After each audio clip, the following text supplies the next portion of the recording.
Welcome back. You're still watching Markets Today, and let's go over through the rest of the headlines that we're tracking for you. The fourth headline is cement stocks clock gains as input costs cool and pricing and demand bounces back in the month of November. Nigel is here with a wrap on the tailwinds that are helping the cement sector.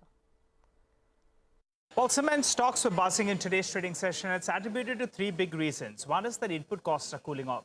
Domestic pet coke prices have corrected by around 6% on a month-to-month basis. That's for the month of December.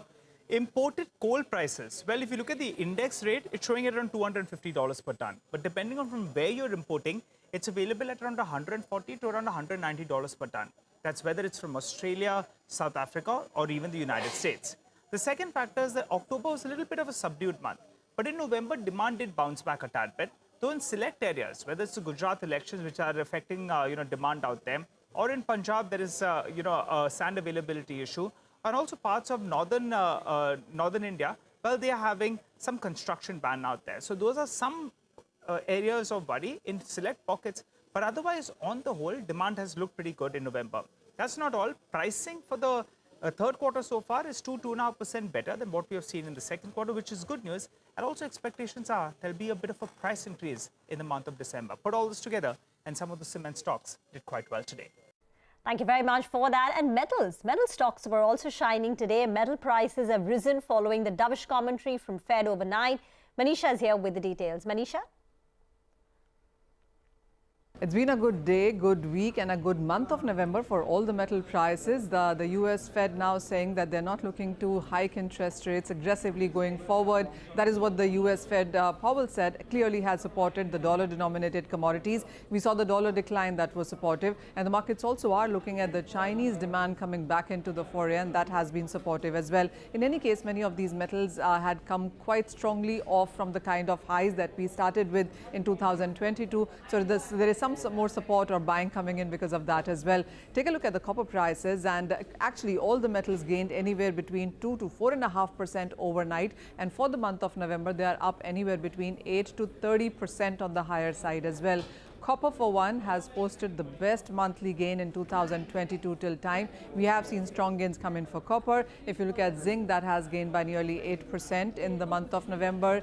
Something like a nickel is up 14%. Tin is up by 30%. Iron ore outperforming by 25% of gains for the month of November. So almost everything that comes under the category metals, whether it's ferrous or non-ferrous, has put in gains for November, with markets anticipating that if there is a Chinese demand that comes into the market, the month of December could actually see a repeat performance. Manisha, thank you for that. And the fifth headline for the day. Easy Trip Planners has planned to acquire Nutana Aviation Cap for an undisclosed sum. That's the word coming in from the company's co-founder, Prashant Pitti. In a conversation with CNBC-TV18, he also added that the company is looking at doubling down on the air charter service through this acquisition. They're planning to make a lot of investments. The stock was excited, gaining close to about 6%. Listen in.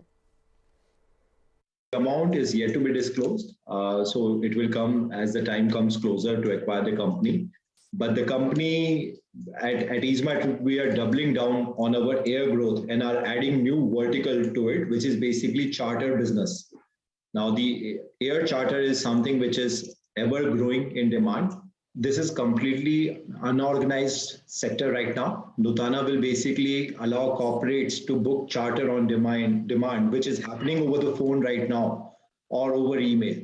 So this in way is something by which we will be creating this market. 3 years down the line, I would see that this business should be by itself should be valued anywhere in double digits of millions of dollars. Okay, that's EaseMyTrip's plans when it comes to aircraft charter business. Sticking with some other stocks making headlines, Shilpa Medicare zoomed 8% after news that its Telangana facility has received Canada's health approval. Ekta is here with the details. Ekta?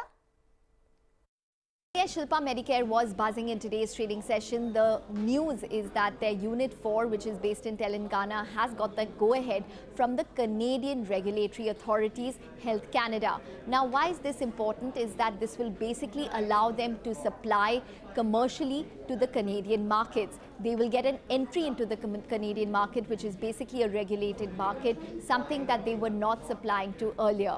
Now, separately, this is also important because Unit 4, this particular unit, in fact, has had US FDA issues. It earlier was issued a warning letter in 2020, and that got escalated to an import alert. So that means that with a regulatory nod from a country such as Canada, which is a regulated market, the street is hopeful that the remediation which is undertaken by the company would be enough for the US FDA to probably look at the plant more favorably. Ekta, thank you for those details. With that, it's a wrap on this edition of Markets Today. Thank you for watching.